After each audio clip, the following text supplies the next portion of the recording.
Good morning. রামধনু পরিবারে তোমাদেরকে আরও একবার নতুন করে স্বাগত। রাধা বান্ধবীর নাম নিয়ে তোমাদের সামনে আরও একটি আমার নতুন ভিডিও নিয়ে আসলাম। তো যাই হোক, এটি ছিল বুধবারের দিন। অন্য দিনের মতনই আমি কিন্তু সকাল সকাল ঘুম থেকে উঠে গেছিলাম, ওই 5:30 6টার মধ্যেই উঠে পড়ি। তো উঠে পর ঘরের ভেতরে কাজ করছিলাম, কেননা তখনও কিন্তু বৃষ্টি হচ্ছিল বাইরে। তো সেই কারণের জন্য বাইরে বেরোতে পারছিলাম না। আর বাইরে বেরোতে না পারলে না, সকালে ঘুম থেকে উঠে একটু যদি বাগানে বেরোতে না পারি, আমার মাইন্ড যেন ফ্রেশ হয় না। বাগানের গাছগুলো মনে হয় যেন আমার সাথে কথা বলার অপেক্ষায় আছে। আমি অনেক কথা বলি, ওরাও যেন পুরো মন দিয়ে শোনে আর আমাকে অনেক বুঝতে পারে। কেন জানি না, আমার মনে হয় ওদের সাথে আমার যেন একটা আত্মিক যোগাযোগ তৈরি হয়ে গেছে।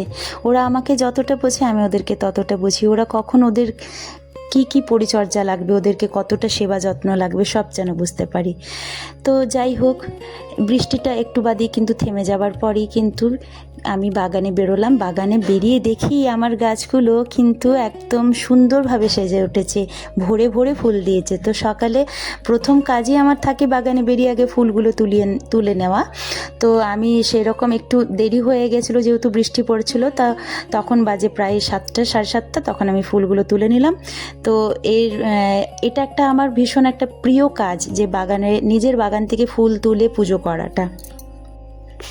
এর অনুভূতিটাই যেন একটা আলাদা রকম, তাই না? যাদের বাড়িতে বিশাল বড় বাগান আছে, অনেক অনেক হয়তো ফুল দেয়, যাদের বাড়িতে একটা ছোট্ট বাগান আছে 2-4টা ফুল দেয়, তবু কিন্তু তার ঠাকুরের আসনে যদি সেই ফুল পড়ে, তাহলে কিন্তু মনের তৃপ্ততা অনেক বেশি বেড়ে যায়।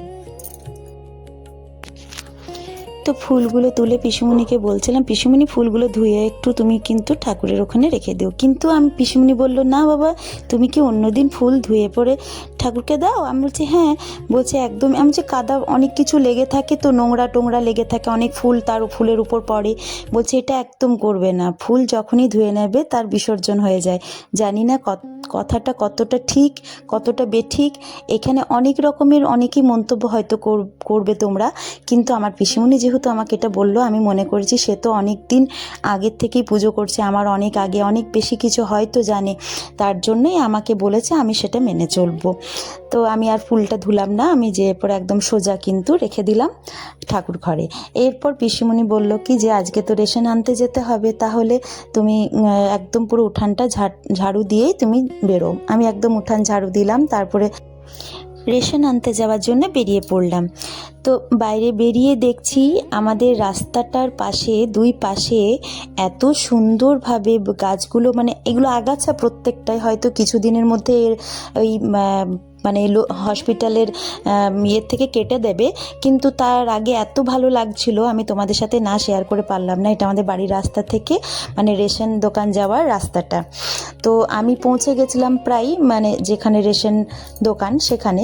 তো ওখানে একটু গিয়েই, মানে একটু আগে থেকে আর কি, রেশন দোকান পৌঁছাবার জাস্ট একটু আগে আর কি, 100 মিটার আগে থেকে আমি আরেকটা আর কি শট নিলাম এখানে, যে তোমাদেরকে দেখানোর জন্য যে এই জায়গাটা কতটা মানে খারাপ রাস্তাটা ওইখানটা ছিল। আবার যখন আমি ফেরত আসছিলাম তখনও একবার দেখাচ্ছি, আমাদের এটা আবার বাড়ির রাস্তা। তো এখানে আসার পর আমার মনে পড়ে গেল যে আমার বাড়িতে কিন্তু সব কিছু মানে শাকসবজির আনা আছে, কিন্তু মাছটা ছিল না। মাছটা আমি বলেইছিলাম যে আমি মাছটা কিন্তু একদম টাটকা কিনেই খাই, ফ্রিজে রাখি না। তো তারপর বাড়িতে কিনে নিয়ে এসেই আমি স্নান করে সেরে নিলাম। স্নান করেই কিন্তু আমি পুজো দিলাম। আচ্ছা, এই যে এই লক্ষ্মীর ঘরটা কিন্তু শুধুমাত্র বৃহস্পতিবারই নাড়াচাড়া করি, কিন্তু আমার লক্ষ্মী মাকে কিন্তু আমি রোজই কিন্তু ফুল দিই।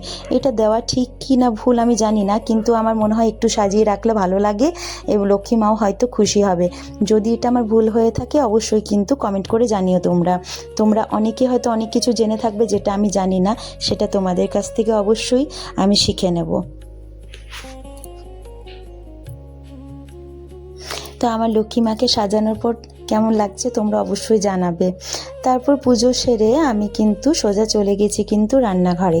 রান্না করতে হবে, নিয়ে এসেছিলাম চিংড়ি মাছ আর একটু ইলিশ মাছ। তো করেছিলাম পটল আলু দিয়ে পটল চিংড়ি আর কি, মানে পটল চিংড়িটা বলা যায় না, যেহেতু আমার বাড়ির মেম্বার অনেক, তাই কিন্তু আমাকে ওই আলু দিয়েই করতে হয়েছিল, নাহলে পটল চিংড়ি শুধু পটল দিয়ে করলেই বেশি ভালো লাগে। তো আমি কুচো চিংড়ি এনেছিলাম, কুচো চিংড়ির থেকে জাস্ট একটু বড় সাইজের ওইটা এনেছিলাম, তাই একটু পটল চিংড়ি করলাম আর ইলিশ মাছের ঝোল করেছিলাম। মানে ঝোল বলতে এটা বেগুন দিয়েও করিনি, এটা নর্মাল করেছিলাম শুধু টমেটো দিয়ে পরে সর্ষে দিয়ে পর। আর দই ইলিশ করলে পরে কি হয় না, সবাই দইটা খায় না, আমাদের ওপরের সব ছেলেরা তো একই সাথে রান্না হয়, তো ওরা সবাই দইটা পছন্দ করে না, তাই করেছিলাম প্লেন, ওই ভাপা বলতে পারো। তো রান্নাটা দেখতে যেমন সুন্দর হয়েছিল, খেতেও কিন্তু সেদিনে কিন্তু ভীষণ টেস্টি হয়েছিল জানো। তো হ্যাঁ, আমি জানি যে আমি বলছি যে টেস্টি হয়েছিল, এটা কিন্তু মানে আমি বলতে বলতে কিন্তু মানে তোমরাও ভাবছো যে আমরা কি করে জানবো যে এটা টেস্টি হয়েছিল কি না। তো হ্যাঁ, আমরা খেয়েই বলেছি যে এটা ভীষণ টেস্টি হয়েছিল। আর পটল চিংড়িটা আমি তো ভাবছিলাম যে এটা ভালো হবে কি না, আমি আদা পেঁয়াজ রসুন দিয়ে তো রান্না করিনি, আমি শুধু আদা রসুন দিইনি, শুধু পেঁয়াজ দিয়েছিলাম আর টমেটো দিয়েছিলাম। তার মধ্যে আমার হাজব্যান্ড বলছে দারুণ হয়েছে, ইলিশ মাছের থেকেও কিন্তু পটল চিংড়িটা বেশি ভালো হয়েছে। চিংড়ির পরিমাণটা অল্প দিয়েছিলাম, একটু চিংড়িটা রেখে দিয়েছিলাম। আমি নিয়েছিলাম প্রায় 700 গ্রামের মতো চিংড়ি নিয়েছিলাম, তো দিয়েছিলাম প্রায় ওই 300 গ্রামের মতো, 400 গ্রাম রেখে দিয়েছিলাম, কেননা ওটা ভেবেছিলাম পরের দিন আমি একটু লাউ চিংড়ি করব বলে। তো তারপরে দেখলাম বাড়িতে অনেকটা বরবটি আছে, যেটা কিন্তু অনেক দিন হয়ে গেল, প্রায় 5-6 দিনের মতো হয়ে গেল। এটা কিন্তু এবার কিন্তু আর একদিন রেখে দিলে কিন্তু আর এটা টেস্ট সেরকম থাকবে না, তাই ভাবলাম একটু বরবটিটা ওই আদা বাটা জিরে বাটা সব কিছু দিয়ে একটা গ্রেভি বানানো ছিল, ওই গ্রেভি দিলাম, তার সাথে একটু মগজ বাটা এবং একটু ওই বাদাম বাটা দিয়ে পরে একটু বানালাম, বেশ টেস্টি হয়েছিল। তো যাই হোক, খাবার দাবার খাওয়া তো হলো, তারপরেই দেখছি সকালে মিষ্টি রোদ কোথায় যেন পালিয়ে গেল, মেঘ ফেটে বৃষ্টি নামলো।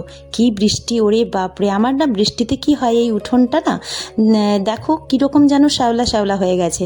বৃষ্টি থেমে গেলে আমি একবার করে ঝাড়ু দিই, তারপরেও কিন্তু এরকম শ্যাওলা শ্যাওলা হয়ে গেছে। তো বৃষ্টি যতদিন না বন্ধ হবে আমি ব্লিচিং দিতেও পারছি না। আমাদের উপরে যারা এমার থাকে তাদের তো কোনো সময় বৃষ্টি হোক ঝড় হোক যাই হোক, তাদের ডিউটি তাদেরকে করতেই হয়। এত বৃষ্টিতেও কিন্তু সবাই কিন্তু নিজের ডিউটিতে বেরিয়ে পড়ছে টাইমে টাইমে।